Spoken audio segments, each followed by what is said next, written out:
Hello, Spring Mill families. This is a step-by-step tutorial on how you and your child can log in to the My Portal page and access their class's Canvas page and other district-used sites.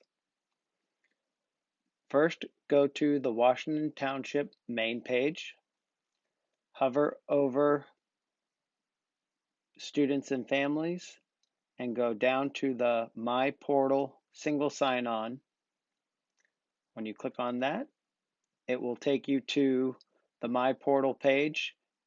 Go ahead and type in your login and password, and then click Go. And that will take you to your child's My Portal main page. From here, you can access your child's Dreambox and Lexia account, along with MyOn and other district-used sites.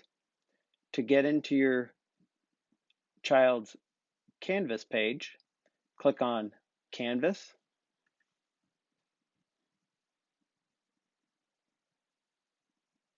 and then you can go to Courses and select at the top your teacher's name, and it should have 2020, that's for the school year. Click on your teacher's name, and that will take you straight to their class's main page.